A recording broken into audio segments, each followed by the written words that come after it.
The one thing I would say on the marketing front, a lot of times we go for awareness. We feel like marketing is awareness. It surely is, but marketing is also resonance and relevance. And I think that's really, really powerful in what we're talking about here.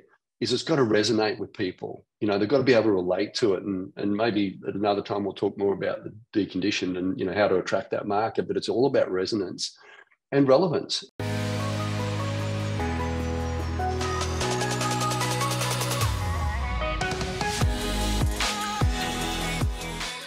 Welcome back to the Marketing Muscle Up podcast show. I'm your host, Richard Aturnji, and in this episode, I've got a special guest on, Grant Ian Gamble, and I wanted to bring Grant on because he is he is a master in when it comes to wellness, leadership, AI, and been around the space of fitness and wellness his entire life. And I've got a little bio I wanted to read, and it's quite long. I'm going to take the best bits out of it for you guys. But the thing that I love about this is, first of all, his best-selling book, The Affinity Principle, which I want to touch on, and such an amazing book on leadership, talking about his leadership principles in business, as well as, obviously a great author. He also is the CEO of Alliance Wellness Group and Total Fusion. And they're at the forefront of building some of the most innovative wellness campuses in the Southern Hemisphere, between 3,500 and 7,500 square meters of wellness space. Now, along with that, he's also developed some really cool AI-driven customer experience and team engage management toolkit apps, which basically take the heavy lifting out of retention and is going to reshape the future of fitness. And that's what I want to talk about today. All things AI, all things wellness, and pretty much his background, because I love having conversations with people who have been through different scenarios in the fitness industry. And it's a long way back when Grant was teaching his first aerobics class, I believe at 23, in leotards. And that's covered all in his book too. Welcome to the show, Grant. Thanks, Richard. And thank you very much. It's good to see you. Mate, so good to see you here. I saw you last time you dropped over our house and you were camping with your family, and you really live and breathe the concept of future and wellness and fitness. Just for those who haven't come across Grant and what you do, I just love maybe a recap of where you've come from and what's the most exciting thing happening in your world at the moment, Grant. Oh, goodness. Okay. I'll try and keep that short, Richard. So look, I started in the industry actually straight out of the Navy, and I was actually in my early 20s and migrated through the industry over time, and was lucky enough, sort of to be in the industry when it was really full steam. Back in the late 90s, I really started to get aligned with the wellness movement. And so that was probably where my course went a little different to many. And that took me to the States. I was over there almost 20 years total. And most recently, I've moved back to Australia, which I'm really excited about, and working with Alliance Wellness, which is the Total Fusion Group. I mean, Alliance has a number of brands under it, including Allied Health, day spas, a whole bunch of different elements. And that's, very exciting. The Affinity OS platform, which you mentioned, that's an AI platform I've been working on with a partner from the States for 3 years now. And that's come to market, which is really exciting to see the results of a lot of hard work there. And that's a really fun project, probably pretty timely too, I guess. Totally timely. So before ChatGPT, you had this going, Grant, that's for sure. Yeah, a couple of years before, but I'm sure chat was in the works a long while too. So totally. These instant successes are never really instant, are they? No. It's all a lot of building blocks. Yeah, totally. And I love, you mentioned AI there. You've mentioned, early 80s in the industry, and the wellness at the moment. I mean, if we go back, when you sort of started with wellness, I remember I had a corporate wellness company, and the word wellness was very new. It was very like, are you on the bleeding edge or leading edge? You would have been on the bleeding edge back then, but when you said the wellness revolution, there was a lot of conversations back there, like the wellness will be the next level. The wellness is going to be the future. Can you sort of maybe just dive in a little bit of what, how far we've come with this term wellness, please? Yeah, it's great that you bring that up, because wellness is touted a lot today. There's a thing called well washing, where people wrap wellness around something because they think it's the hot ticket. Yep. A lot of that happening today. But back when I started in '97 in the States, building the first, sort of large wellness center, it was a tough road to hoe, because we were trying to convince hospitals to integrate with us. We were trying to integrate physicians and bring the healthcare, sector to the fitness sector. A lot of resistance to that, because back then, they looked at us, as you've sort of elucidated, as, people in spandex and, just bouncing around doing aerobics. And the industry was, in and of itself maturing as well. But equally, we felt like when we were doing this project in the States that there was an opportunity, that it was time. And in the US, obviously we've seen that as a lead indicator, in Australia. There was a lot of talk about it, but not a lot of action. And we sort of started to put some rubber on the road, and really picked up traction, but it really took a long time. It really was not something that just came instantly. I mean, in the end of the cycle of building this wellness group, which ended up being, 12 plus campuses up the Atlantic coast of the US. And these campuses range from like 4,500 square meters to 13,000 square meters on, large properties. But we integrated, with hospitals, and we got to a point where we had 1,500 physicians on the East Coast referring people to exercise. So instead of writing a prescription for a pharmaceutical, they're actually writing a prescription, you need to go exercise with us. And that was, to me, a huge breakthrough, because it was the healthcare community, the medical community, or really the sick care community, because that's what they're about, is sick care, actually looking at us in that fitness and wellness edge as being a responsible party that could actually help people get better. And that was sort of an amazing evolution. And now that's coming here, and we're starting to work on that here, which is exciting. And when you say it's coming here, right? People that listen to this podcast, were fitness professionals, wellness professionals. Let's say a Pilates instructor, a yoga instructor, someone who's come through, group exercise models and starting to get things like saunas and steam rooms, and they're integrating other things into their studio. What do you find wellness is from a fitness viewpoint? Someone who's been involved in fitness the last 2, 3, 5, 20 years.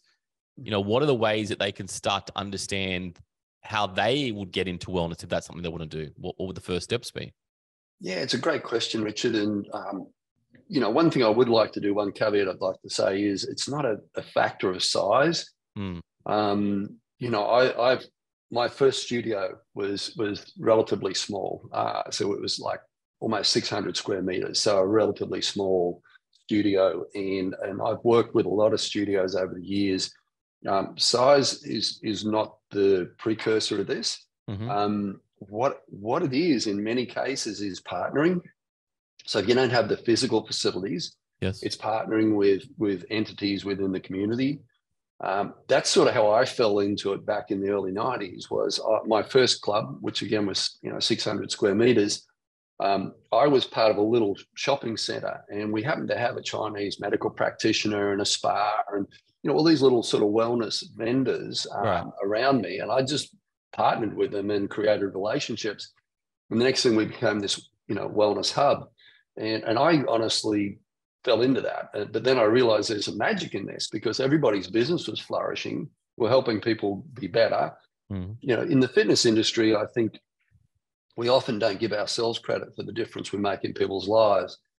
When we are motivating people to move and exercise and potentially impact many aspects of their life beyond just the fitness piece, a lot of times when people start moving more and they start feeling a bit better, they start treating themselves a bit better.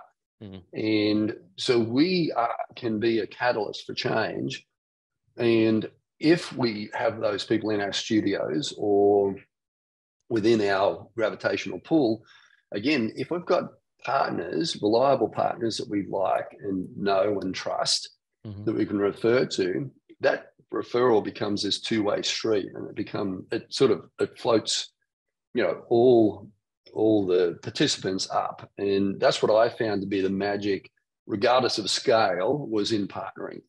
And in the States, I ended up partnering with big hospitals like Johns Hopkins and like world-renowned entities, but that didn't come at the beginning, right? It started really with these little relationships and proving ourselves to the medical community in a macro level before that sort of stuff evolved. So yeah, I would say that if you're in the fitness industry, if you have a studio or you're a trainer, personal trainer, or in any layer of the industry, you have the ability to provide wellness, both with what you deliver one-on-one or in the group situation or in the club situation.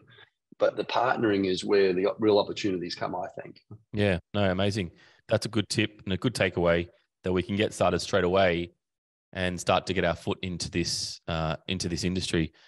I've got there's a few worlds that you run in, Grant, which I love, and I think great entrepreneurs, great business operators, they're always looking out for what is happening while they're also doing something. And that's one of the most interesting things that I found about yourself, Grant, is that you've had such a wealth of industry experience and travel experience, but you're able to be in the now, but also looking for the future as well. And I want to touch on a couple of things, right?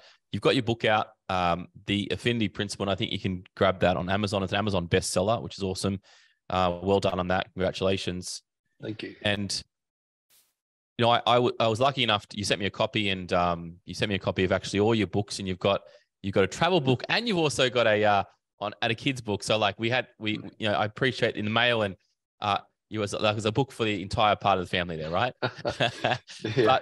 I went through your book and got into it, and I loved, and I want to probably start off with the book, because the book is probably around the thing that I think people forget when they are talking about AI, when they are talking about future, when we are talking about, can we work at home, all those kind of things.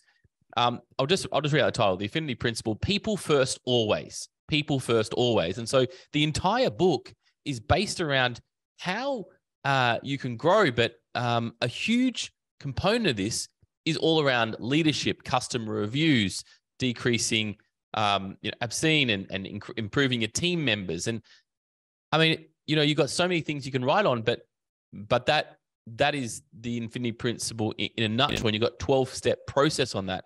Can you sort of take us through I guess the book and the principles? I mean, this is principles of your life. When someone writes a book, it's like, wow, this is a lot of principles over the years that you've used it for. Why the book and why that? I'd love to know a bit more about the Affinity Principle, the 12 steps. Yeah. So, the Affinity Principle evolved. It actually was birthed during COVID. I'd been wanting to write that book for years. I just never had time. I was running, large wellness companies and just busy with kids and family and just trying to juggle life.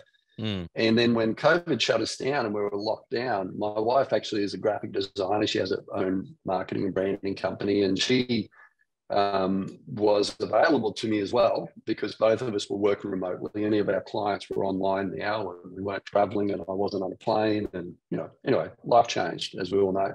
So I got to write the book, which was amazing, because I distilled the contents of that over the entirety of my business career, but more importantly, in the last 10 or 12 years prior to the book being written, I'd really, I think, had some learnings, which a lot of times is making mistakes and sort of progressing. Yeah. But within all of that, I just felt like there was an opportunity. So the book evolved. The basic premise of the book, Richard, is what you described: people first, always. I've always found I didn't know what the magic was that happened within the clubs I worked within. And it wasn't me. What it was the people. And when the people, and I mean the team, were having a really, really good day and enjoying their work, and they were in their best place and doing their best work, the members were happy. Like, the club was singing. And it became clear to me that if I could create an atmosphere through leadership where my team members were really engaged and loved what they do, and and that starts with hiring, right? Of course.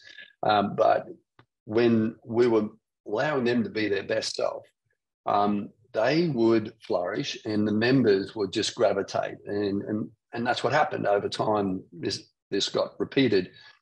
What I had to learn the hard way was how to do that in a scalable way. So not just where it surrounded me, that I'm, out there with my pom-poms on and keeping everybody happy and focused and whatever.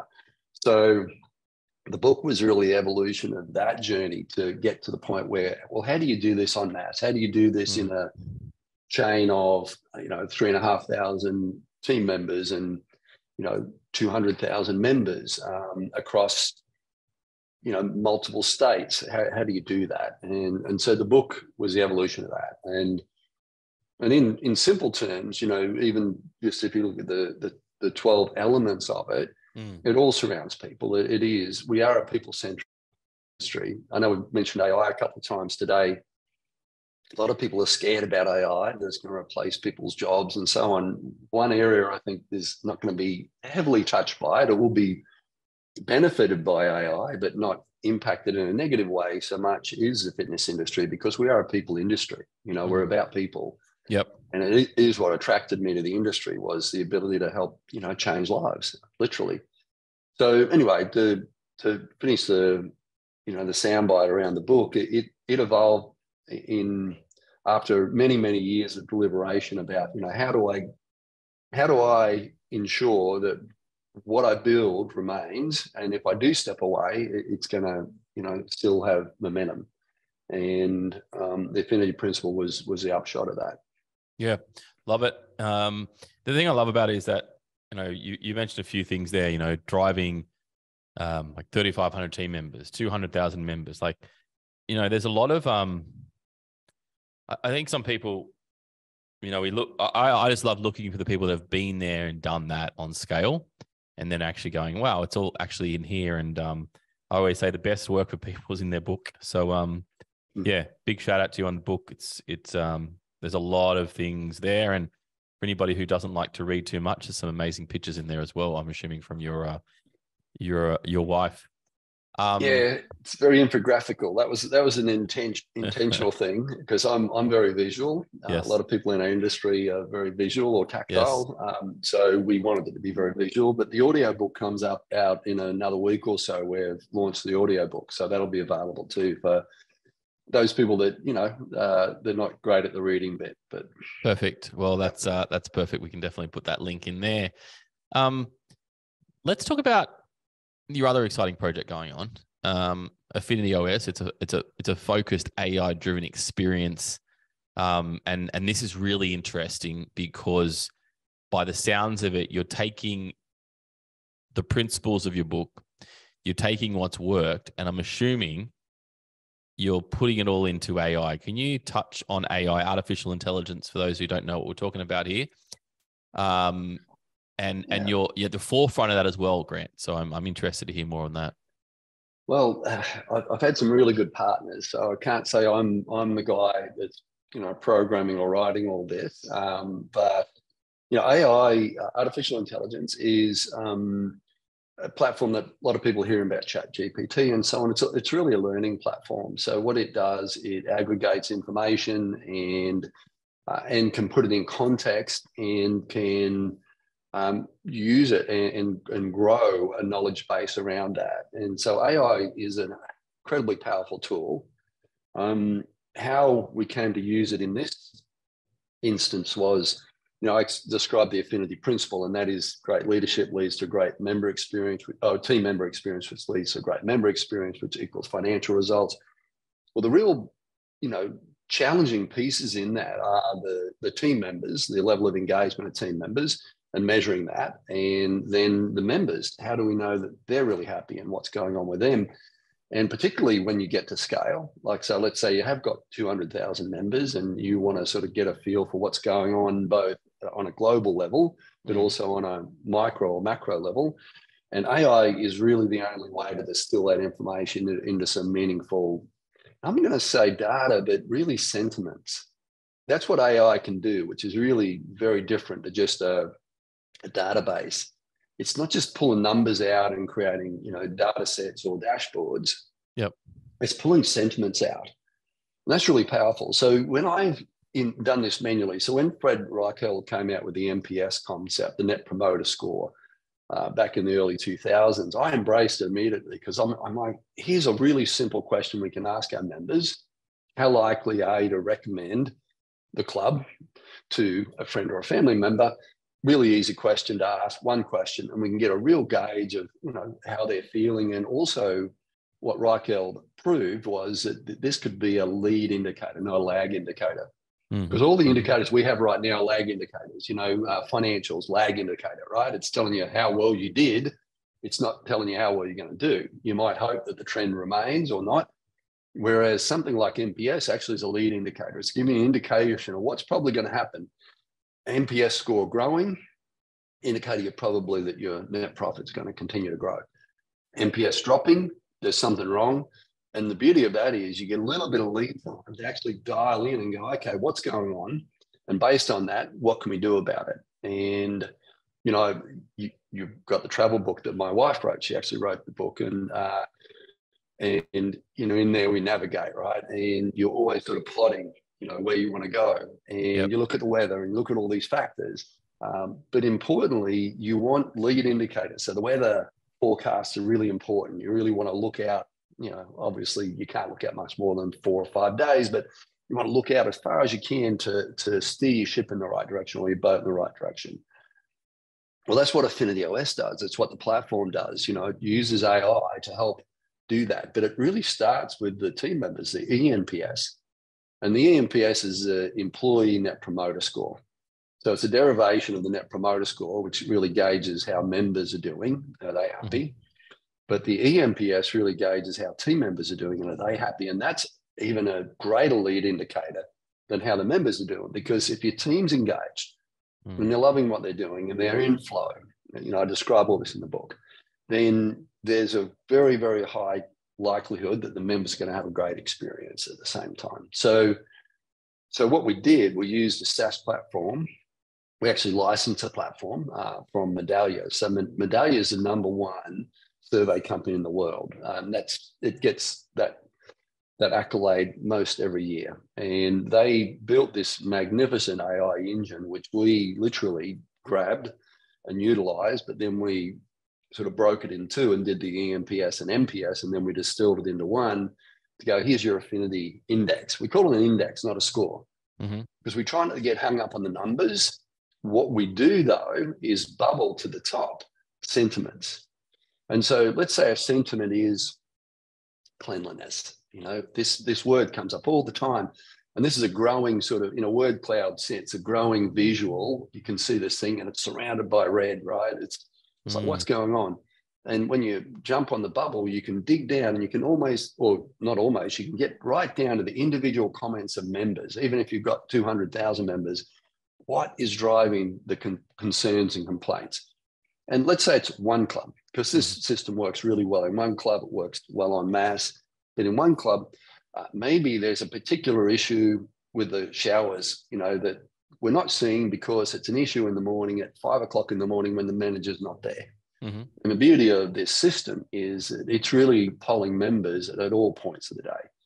So the AI is just to sort of wrap that up into a ball. The AI gives us the ability to actually get the information in very palatable form where you can actually look at it and go, okay, I can do something with this, right?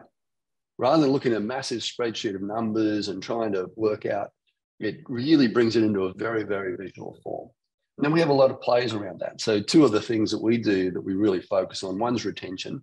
Okay, so we want to keep members, and keeping a member is much cheaper than having to recruit a member.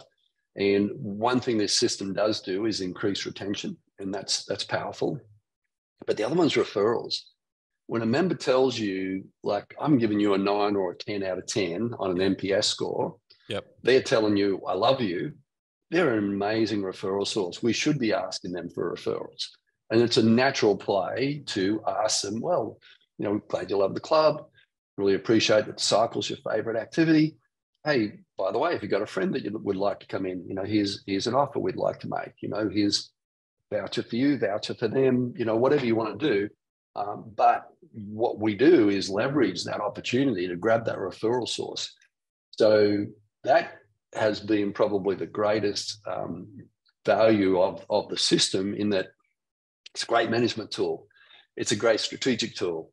It's a great, you know, team management tool, but it is more than anything a great retention and referral tool. So, you know, using AI for something like that, I was beyond excited to have the ability to engage a system like that to do it.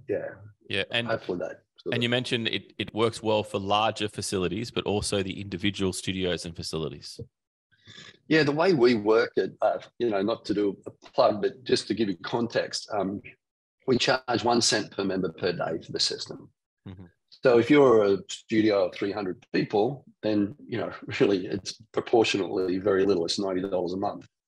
As opposed to if you have somewhere that has, you know, 3,000 members, that's $900 a month. But what it brings in turn, in terms of retention and referrals, is a multiple of that. We're seeing a huge multiple of that. But we scale it so that even the smallest club or the biggest network will get proportionate benefit from it.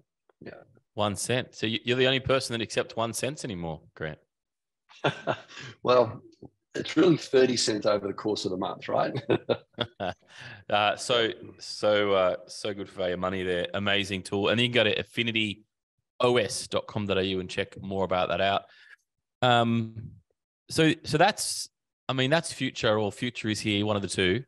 And, you know, in this industry, sometimes there is people that are here for the short term. Sometimes there's people here for the long haul. But it doesn't matter what you do. You always got to keep innovating this industry. And I mentioned, you know, before in your book, you've got a photo there of you teaching. What was it you were teaching? You were teaching something with leotards, and it would have been aerobics, Grant, right? Yeah, I was leading an aerobic competition. That's it. Yep, Yeah, I was trying to like try to zero in really close to the picture and sort of see, was that you wearing those, you know, those super tight things? And it's like, yes, that was. It's pretty scary. and I say that because, you know, there was, I mean, I even was watching the Arnold Schwarzenegger Netflix documentary the other day. Don't know if you've seen that, but I look at people and I look at businesses, and, you know, there's life cycles of everything. As we know, there's a life cycle of business, and, you know, you started in that world, but now we're talking about AI, and you've had expand of industry for a long period of time, where some people come to the fitness industry and they'll have one studio and they'll have their couple of years and they'll change industries, right? I guess my question's a bit broader for you now, but, you know, what does it take for you to consistently remain in your why and remain in your flow? Like, you know, you mentioned that you got in here to help people, and you're doing it in different ways now. You know, sort of reminding myself when I got into fitness, I was, you know, 17 and got a studio, and I've done different variations of it. But I guess I want to answer this question based on somebody who may be indecisive of where they're going at the moment, or wanting to change, but love helping people. You know, how do you stay in an industry so long, Grant, and still love what you do? I mean, is it possible? Well, I'd like to think it's possible, right? So I started out, I was just turned 20, I guess, when I started out, and that was 4 decades ago. So I have remained in the industry at all times. I've shifted into other industries, but I've always had my foot in the industry. Yep. And I think the draw for me is what draws a lot of people to fitness is that opportunity to help people and change lives. It really is primary driver for me. It's an intrinsic purpose that I have. But your question's a great one, because I don't like sitting still, right? I don't like sort of just hanging my hat and going, okay, I'm just gonna, stay with this forever, or jump all over the place. I do love variety, but the key for me, Richard, has really been trying to stay not just contemporary, but even ahead of the curve. Like this whole wellness thing, as much as it's blossomed recently, as I said, back in the 90s, I sort of fell into it and loved it, but it's such a broad sphere and there's so many elements to it.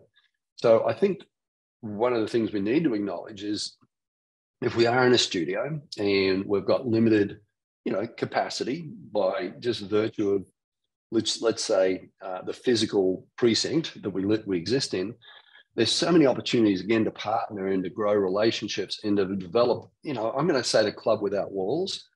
That there should be never a point when we can't be saying that we're evolving or thinking about evolving. I'll give you an example. In the States, when I was running that large group, I started a program called Discover Programs. And Discover Programs were where we invited people to come and do an activity that they had thought about doing, whether that be walking, jogging, running, kayaking, rock climbing. It could have been hiking, any sort of activity that was generally accessible. Mountain biking, great example. And we invited people to do that, not to join the club, but just to get moving. And we ran those programs outside of the club. We charged access fees for those, so we made money on the programs. It wasn't a big money spinner. But what was interesting, I used to do the mountain biking program because I love mountain biking, and I'd take 20 people away mountain biking at this amazing set of trails. And those people would end up saying, well, how do I maintain do a cycle class? And the next thing they're in the club. And so that integration sort of happened sort of fairly seamlessly. So if there's areas of passion that people have in the fitness industry that maybe overlap outside, you can integrate those. And like we opened a climbing wall, indoor rock climbing wall as an adjunct to the club. And we did it because we had a lot of people that were interested in climbing. But again, it created this great synergy between people that were climbers that now started to go to the fitness club to be stronger, and they'd be doing their pull-ups and doing, things, strength exercises and so on. So I guess what I'm trying to say, Richard, is the sky's the limit as far as I can see in terms of fitness and wellness and how to integrate that into our lives and how to embrace, the opportunities that come up. I do think one other sort of element of this is just being unwilling to let homeostasis take us over, so being unwilling to be static. If we continue to move and we continue to, look out there, and that's going to conferences, it's talking to people, it's going and looking at other industries. I've learned so much from other industries that I've brought back to the fitness and wellness realm that have helped me. I've learned a lot of what not to do. For example, in the healthcare industry, I learned a lot about the healthcare industry. We set up massive physical therapy or physiotherapy clinics and doctors' campuses and all this, really cool stuff. And they taught me a lot about what you shouldn't do, if we want to really help people. And so my point is, if we have a thirst for knowledge, a thirst for growth, a thirst for, if we have the fitness ethic internally, there's a lot of ways to apply, a lot of ways to embrace it. Yeah. So such great insights. And I think this industry, naturally, we are naturally driven down that way. And I think I've, just the last couple of weeks spoken to so many of our clients and other, people in the industry, and, especially after COVID, I think we're really starting to all realize that we can't go back to business the way it was. It's a new era. And I think the ones that have just, clicked on that are really leading that way and leading the charge and thinking about what else we can do. And it is such an exciting time once we get sort of like, lick our wounds up if something didn't work, we had some big struggles through COVID, and we're still paying back our rent maybe. And we're just got to get back to where our members were. And essentially, what I'm loving here is that, all those things that we love to do, those maybe random activities or projects or, hobbies and things like that, what you're saying is, does it interlink? Can that be used for keeping our growth happening as well as our business's growth happening? Yeah. So that's really interesting. And yeah, I think that's an important key point when you're saying, you know, how do you stay in the industry for a long period of time? Well, it's hard, I think, for boutique studios and small studios. It's hard to retain members, firstly, because you got limited offering.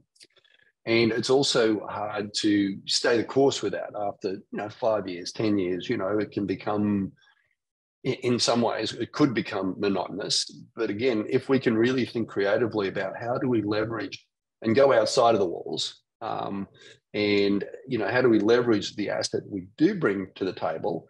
And again, the partnering is a critical thing. Like the healthcare community, I would like to see us, and I'm already working, at the Alliance Wellness Group, we're working on this, but to have a physician referral program here in Australia, where we encourage physicians to write a prescription to exercise. And what I'll tell you is when somebody goes from maybe comorbidities, like so they've got multiple chronic health issues, they start moving and they get healthier. There's a degree of, to some degree, indebtedness, but there's definitely a degree of stickiness with those people with the studio that changed their life. And what I know is that there's so much opportunity in that space to embrace people. This is sort of a bigger conversation around, the interested deconditioned or the uninitiated believer, which is I'm really passionate about. That's over 60% of the market fit in those categories. We fish currently in 20% of the market, which is crazy. Right? We're all fighting over the people that are fit or the people that would be happy to go to a health club or already go to a health club. But I'm saying there's 60% of people, more than 60% out there that are saying every morning they're getting up and going, man, I need to move more. I need to do something, but I just don't know what to do. And they feel intimidated by us oftentimes. So that in and of itself is a whole nother opportunity for studios, no matter how big or small you are. Yeah, outstanding. And you've touched on, I just want to now maybe, the last part of this podcast, I do want to touch on the other role that you have, which is the CEO of Total Fusion Alliance Wellness Group. And I think that, and if you're watching this on YouTube, there is an image behind you, Grant. And maybe you can kind of take us through, for those who haven't heard of Alliance Wellness Group and Total Fusion, what you're actually creating here, because it's pretty outstanding and it's unheard of with the sizing and what you're actually creating here. Yeah, so I wouldn't say I'm creating it. I'm a part of the team that's creating it. Alliance Wellness Group, pardon me, sorry, have a number of brands under their portfolio, and among those brands is Total Fusion. And Total Fusion 1.0 was a group exercise studio model, but an amazing boutique offering, multiple studios in one facility, but still, focus in the group X space. And then what we've expanded to, and we opened our first of what will be many of these facilities at the beginning of this year, is I call it Total Fusion 2.0, where we actually bring in everything from recovery, allied health, day spa, obviously the gym elements and a lot of the elements that would come with a normal facility. But those facilities, the one at Springfield, for example, is in partnership with the Brisbane Lions. And so it's called Total Fusion Lions, Brisbane, Total Fusion Lions. And the Total Fusion or Total Fusion Brisbane Lions facility is 3,500 square meters and it has an outdoor 25-meter pool. It's got an amazing recovery area with everything from your infrared saunas and your plunge pools through to Normatec boots that the Lions players themselves use for recovery. Then Morningside, which is our next tier, and that one is about 4,500 square meters. Amazing facility and just breathtaking when you walk in, and a beautiful green wall and a vestibule that is how I was doing things in the States, where you want to walk into it and feel like I've just walked into a really nice hotel. It sort of feels like that, and it's a beautiful cafe, and the coffee's first rate, and the smoothies are really well thought out. They're adaptogenic. They've got mushrooms in them. They're just like everything is on point for wellness. It's not well washed. It truly is integrated in that wellness space. And we do, we have a cryotherapy unit there, for example, double chamber. but then moved to the facility behind me at Newstead, and that opens in November. Yep. That facility is 7,500 square meters, which will be adjunct to a 1,700 square meter Group X studio we already have. So it'll be the two combined, well over almost 9,000 square meters. But it has a rooftop magnesium pool, rooftop gardens. It has a snow room. It has an 8-person hyperbaric chamber. I mean, I did some hyperbaric clinic work over in the States, but always work with mono chambers, so 1 person per chamber. You can have, half a football team in this chamber, and Wow. I'm sure the Brisbane Lions will take advantage of it for recovery. But the stuff we're doing there is just out of this world. You said the Southern Hemisphere, Richard. That's no exaggeration. That facility in and of itself will be the finest wellness centre, I believe, in the Southern Hemisphere, which is quite a thing to hang your hat on. And Leon McNeese, who was the founder of Total Fusion, and his wife Michelle and their son Ben, had a vision for this, and I've been lucky enough to become a part of that. And the vision that's being exacted is what I've hoped the Australian industry would embrace, and it really will need to, and that is really to look at wellness as a part of the future of fitness. Fitness will always have its place, but to expand and bring in these additional elements, really, I think what we're demonstrating through Alliance, Wellness is really more what the ultimate potential is. But there's no reason why a studio owner should not be thinking, well, hang on, I could add some infrared saunas in, or I could, add some Normatec boots in the lounge area, or I could, come up with some really good, healthy smoothies to offer my members, so that when they finish, that there's just a lot of ways that we can do that at any scale, at any level. But what we're doing, this is actually an image of the piazza for the wellness center, and it's wrapped by the wellness center, which is 5 stories high. It has a doggy daycare. It has a kids zone. It's got world-class laundry there, because, to be honest, towels will become a part of the business we do, which in the States is more the norm, much less the norm here. But yeah, really exciting stuff, and I'm privileged to be a part of it, honestly. It is an exciting part of my day, that's for sure. Yeah. Well, yeah, it's super exciting, and I think it's all those elements we spoke about today. Really, I think hopefully it's guided everybody on this journey today of realizing that there is more out there, and they can continue in this industry just by as you said, connecting, seeing what's out there, adding something very small into their current studio, partnering with some key people in their communities to do so, and just having a look outside their box of what else is happening.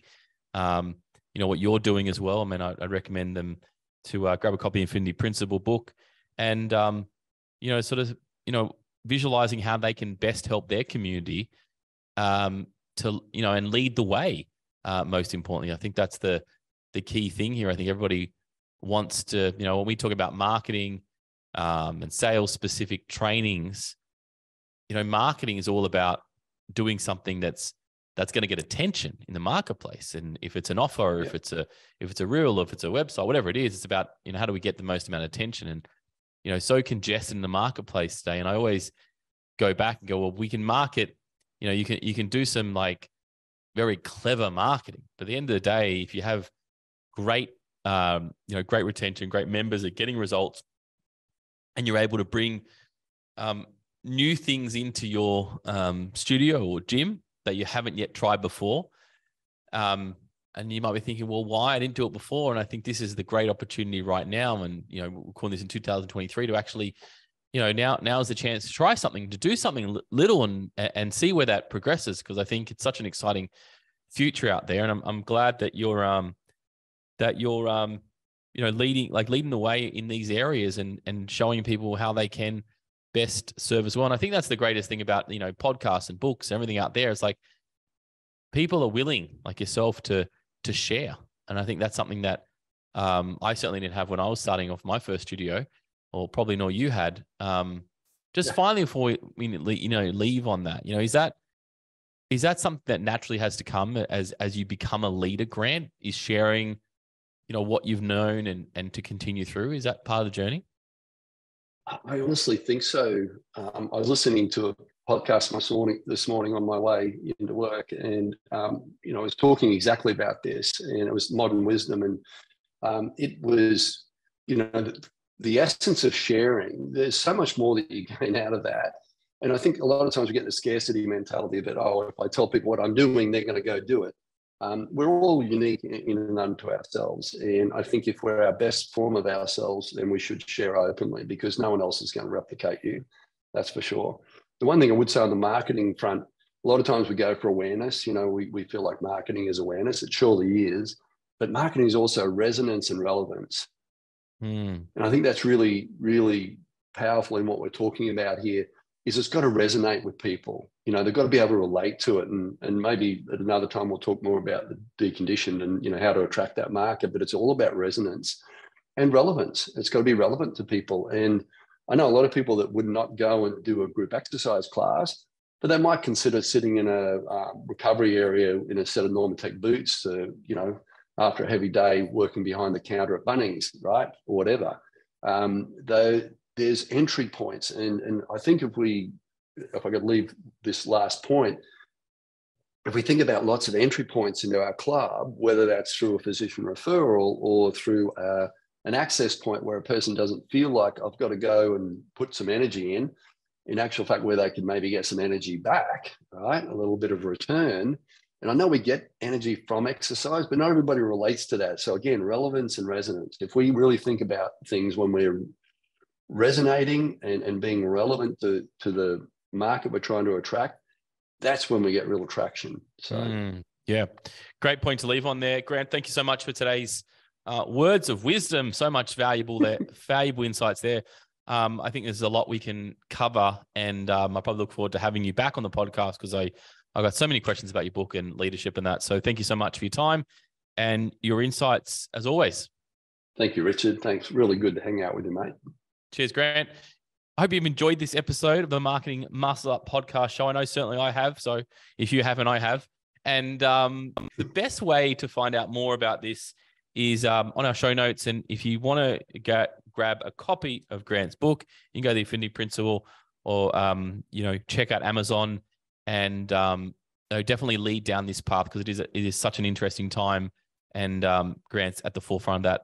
So until next time, team, if you want to listen to more of these episodes, you can go through our YouTube channel, or you can go to our website, commarketing.com.au, and you can find some more relevant sources of information there and some other experts that have had on previous episodes. Thanks so much.